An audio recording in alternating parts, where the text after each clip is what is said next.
Please take your seat. Thank you, sir. Rajbir. Okay, Rajbir, please introduce yourself. My name is Rajbir Singh Marwah. I was born and brought up in Jalandhar. I did my schooling from Montgomery Guru Nanak Public School. During schooling, I cracked National Talent Search examination and became NTSC scholar. After that, I did my graduation from BITS Pilani Hyderabad campus in Electronics and Instrumentation Engineering. During college, I held various positions of responsibilities. I was president of Regional Association. I led the Department of Security and Hospitality and also was part of Bhangra Group. After my graduation in 2019, I worked for 3 years till last month with Marathon Hoteliers Limited as assistant project manager. Along with my work, I have been preparing for civil services, in which I have given 4 attempts. I have written 2 mains, and this year I'll be writing 3rd mains.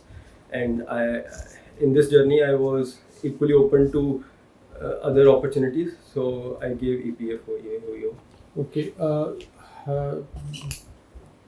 Your main is going to be held in September. Yes, sir. And what will be your optional? So my option is political science and international relations. Okay. By member will start. Okay.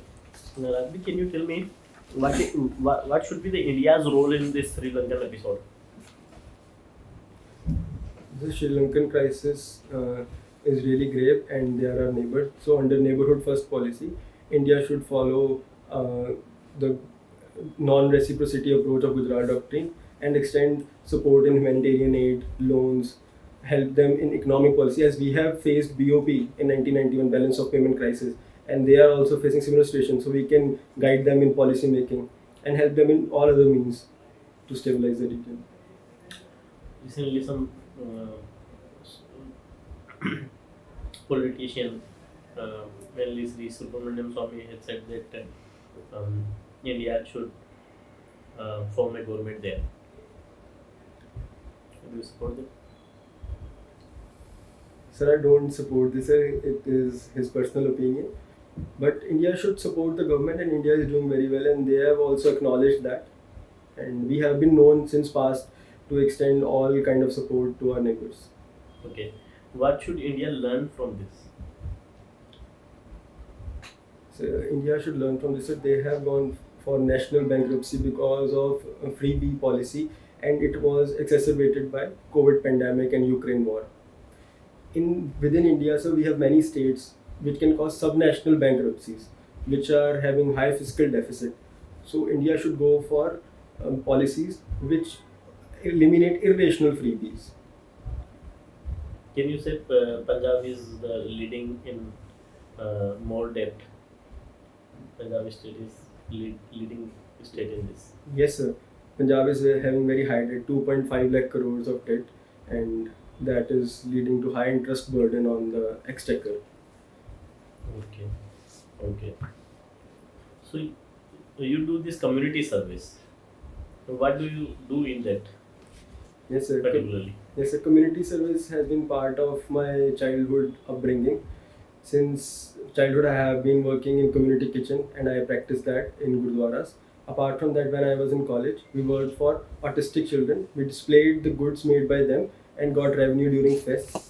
And during Corona, I was at my home, so I ensured that WhatsApp group and other contact details are shared with each other, and we had a close-knit community of 300 houses of Ranjit Nagar and Shantipura on net, extending mental support, groceries, and all kind of help to each other. Okay. And what do you do in this fitness training? Do you train people or you go for the training? No, sir. Fitness training, sir, I wanted to express that. For me, sir, fitness is a very holistic concept, which involves mental well-being, physical well-being, and spiritual well-being. So I have a routine in which I exercise, I check on my diet, and I indulge in meditation, and also maintain healthy social relations. Okay. So how much protein is needed for a man per day? Yes, sir. According to ICMR, sir, 1 gram per kg of body weight. That is if a person is around 80 kg, so 80 grams. So do you think the vegetarian are getting the equal amount of protein, the appropriate amount of the protein from this vegetarian diet? Sir, it depends on what kind of vegetarian diet it is. If it's rich in lentils, if it's rich in beans, and other things, sprouts are included, then it will suffice. But in general, our poor, the bottom 25% of our population, which is going for hidden hunger, they only fulfill the calorie need and are unable to get the nutritional demand. Okay. So, what are the major vitamin deficiency in the vegetarian people? So vitamin B is only present in dietary foods like of animal diet, and are not present in any of vegetable sources. So primarily vitamin B, and other deficiencies can also happen. In women, anemia is prevalent due to lack of iron and folic acid. Okay. Okay. Rajbir, what are exempted establishments with respect to EPFO? So I'm not exactly aware, but there are certain establishments who maintain their own PF accounts and are having own PF trusts. If I'm not wrong, sir, I'm not sure about that. And what are excluded members? Sorry, sir, I'm not aware. What is current rate of inflation? Yes, sir. Inflation rate at present, sir, has been hovering around 8%. Recently it has increased or decreased? Sir, in recent times, sir, in like last winter, sir, it has decreased a bit, but a general trend has been on a rise since COVID recovery. Okay. Can you list two differences between NPS and old pension scheme?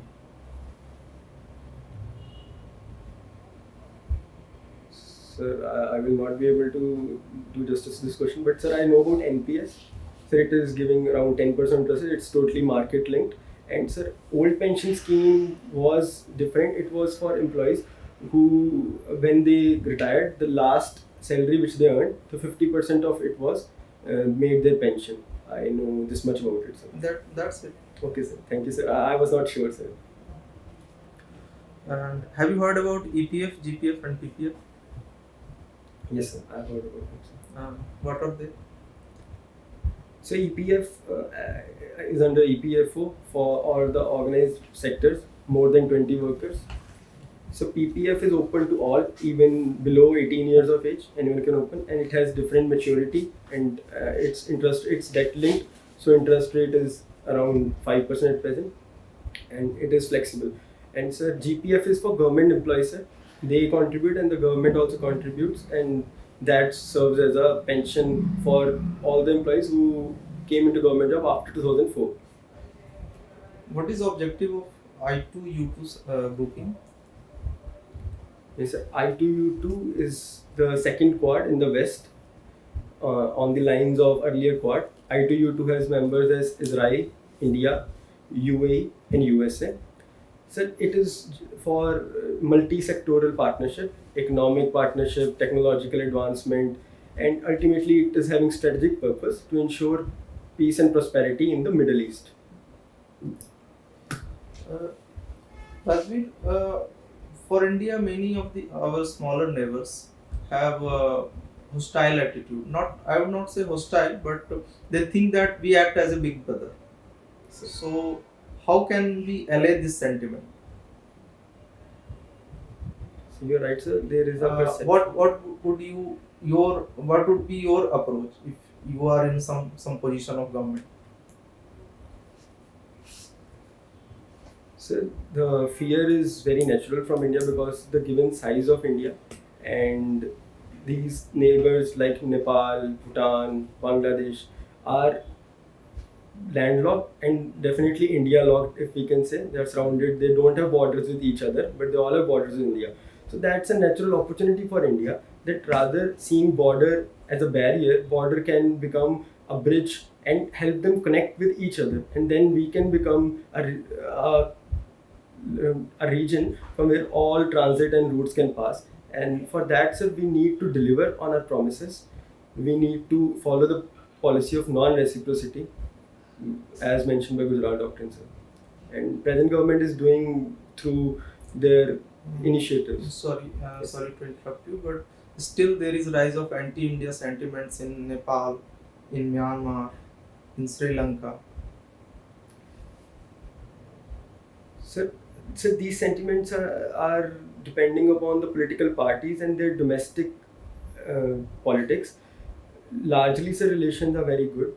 And sir, to ensure that sir relations remain good, so we need to follow interest-based policy rather than any kind of sentiments that Hindus are there in Nepal, so they will have a good relation. Rather, interest-based policy, if we are sufficing their needs, they will have good relations. Okay, done from my side. Okay, Rajbir, in the summit of I2U2, just what were the agenda for that, and what was India's achievement in that summit? So the agenda for ITU2, sir, the recent one, sir, the recent meeting. Oh, yeah, certainly. Yes, what should. So in that meeting, sir, primarily it was between US and Israel, and they have signed a pact for Iranian government that they don't want their nuclear weapons to be launched, and they should not be able to make that. So for India particularly, sir, I have missed it, sir. I am not aware about it, sir. In your opinion, the energy transition from coal to alternative source of energy is a feasible proposition? What do you take about it? Sorry, sir, can you repeat your question? Energy transition from coal-based economy to alternative source-based economy energy scenario, whether it is possible in coming years, Yes. and if yes, then what is your opinion about it? So India has been transitioning very well towards renewable energy, and we have achieved our nationally determined contributions before the dates. And sir, given sir that coal and all resources are limited in nature, and as climate change is happening at very fast pace, renewable sources like hydrogen economy, like solar energy and wind energy need to be explored. And sir, various initiatives are happening. We are going towards EVs, electronic vehicles. We have our international initiative of ISA, International Solar Alliance, and One Sun, One Grid. So there are like efforts from all sides towards this initiative. Okay. In your opinion, Punjab is such a beautiful and rich state. How it can contribute to increase the GDP of India? You got the question? So Punjab in past contributed significantly to the GDP, but in the recent times its contribution has slowed down. It can redo the things by three means. So firstly, bringing industry in Punjab. It can be agro-based industry at present, and further it can be technological industry which supports agro initiatives. As it is unsustainable in Punjab, it will be in other states to do agriculture. So second thing can be bringing IT industry, which is backbone, and we have youth in Punjab who is well versed in English. So rather than migrating abroad, they can contribute. So these are What are the problems that pulling back Punjab, and that's why over the years Punjab has lost its glory in the economic sector, etc. Yes, sir. The agrarian distress and stagnation has happened, sir, and that is primarily due to the monoculture and over dependence upon MSP. So earlier, more than 70 crops were grown in Punjab prior to independence, but now they have reduced primarily to 9 crops, and out of those, only 2, wheat and paddy, account for 70%. So second reason is, sir, there is lack of culture of industry, sir. As is seen in Gujarat or Mumbai region, people are industrious, but there's a culture of industries lacking. And from government side also, as Jat Sikh and primarily Chief Minister have been from agrarian background, so the focus on agriculture and neglect on other industries has been there, sir. What do you understand by sunrise opportunities? According to my understanding, the sunrise are those sectors which are yet to emerge on the scene and they have future growth prospects. Example? So, for example, sir, pharma is seen as one of sunrise industries, sir. No. And sir, No. okay. My last question is whether 5 trillion economy by 2026 is possible? So 5 trillion economy, sir, if not by 2026, sir, by 2028 it can be possible, sir, because I feel It means you are supporting the Indian Monetary Fund analysis, they have also suggested that India's the vision to reach to that level by 2026 is a myth, and they can only be able to reach by 2029. Sir, I was 30. not aware about that policy, but The, I am- already it was in the paper that Sir, Indian Monetary sir, I Fund might has have already missed it, sir. given its I am opinion. just thinking from this thing, sir, that at present, sir, we are near to 3.3 trillion, and sir, if taken the 10% growth rate, and if we do better than that, sir, probably we can achieve it before that. But definitely, sir, no one can stop India from achieving our goal, and by 2030, sir, more than 10 trillion economy India will be. Okay, Rajbir, your formal interview is over now.